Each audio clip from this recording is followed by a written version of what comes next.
Hello, my friend. Welcome to Beyond 40. This is 40 days to PMP exam success. For those who have gone through the curriculum and are still preparing, I'm hoping that this series on bridging the world of PMBOK and Agile will help you.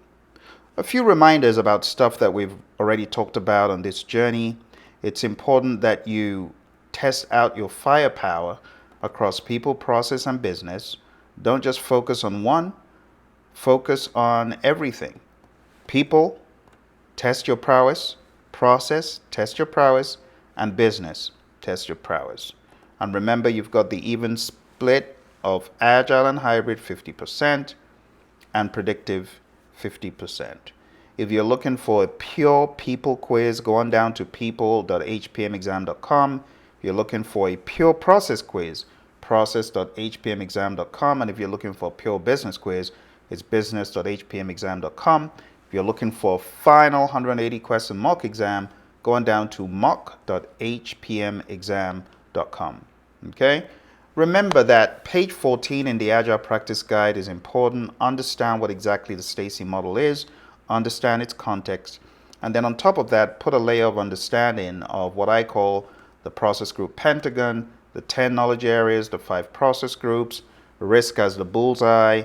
And don't forget, Scrum. You got to understand the 3-5-3 configuration of it, understand the 3 roles, the 5 ceremonies, and the 3 artifacts, and then you'll be able to roll with me when I go on this journey to hybridize the PMBOK guide. All right, so we're talking about hybridization as usual.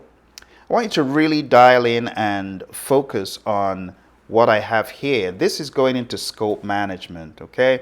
Now you can see that within the planning process group over here, we have plan scope management, collect requirements, define scope, and create WBS. Now, I'm guessing you already know what all those are, but how do you think about these in an Agile perspective? Well, plan scope management is really planning how we're going to manage scope.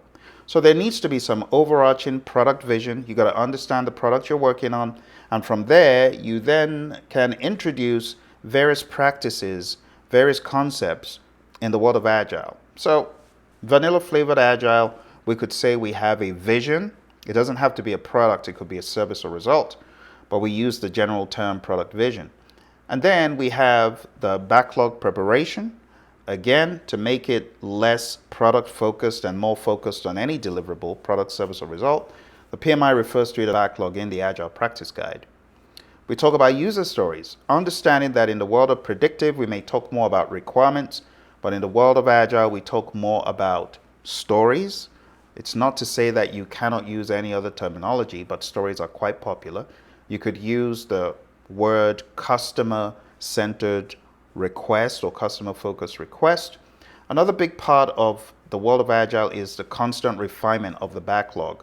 So in the world of traditional, we do everything up front. We have our collect requirements and define scope, and it's all scoped out in a lot of detail. But in the world of Agile, we are constantly refining, and we do this using the concept of iterations. So every iteration, we take a finite piece from the backlog that we're going to work on, and then we refine the rest of the backlog as we're going through that iteration.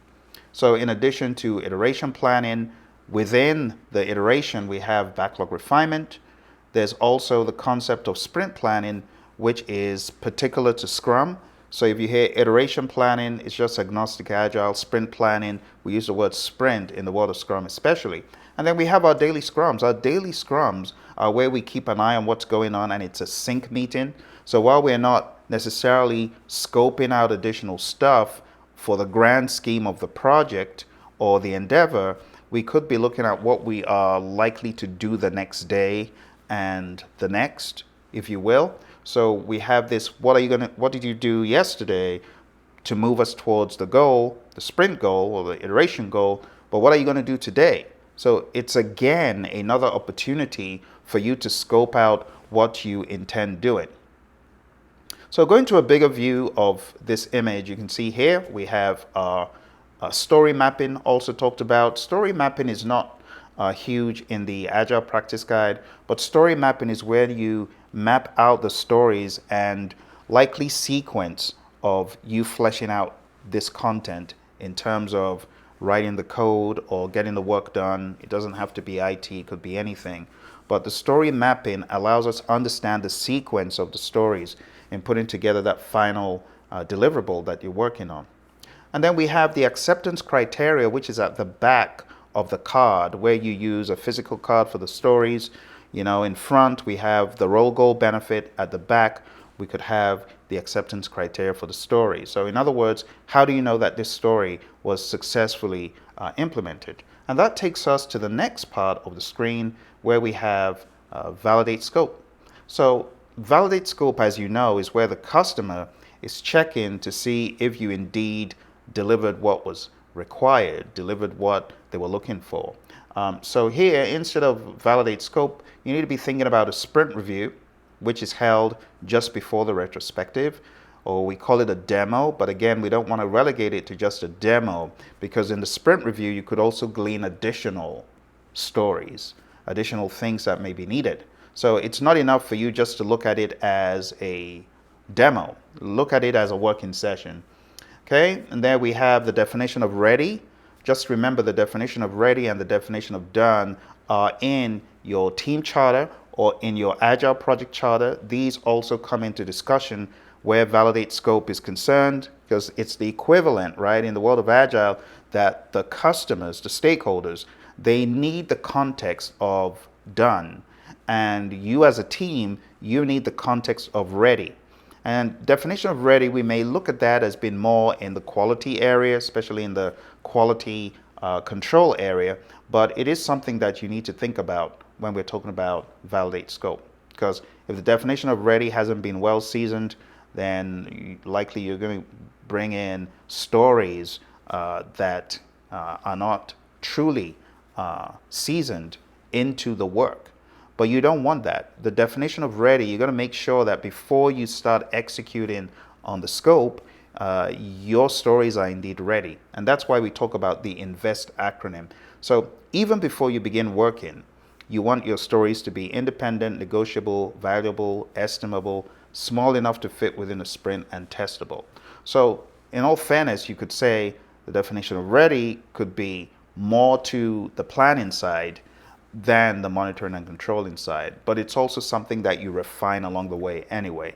So again, the INVEST acronym, also the definition of done, that needs to be planned up front, but it comes into play more especially in validate scope, because if you're not done, then it's very evident that the customer, the stakeholder, they are not going to approve whatever has been done. They're not going to look at it as meeting their criteria.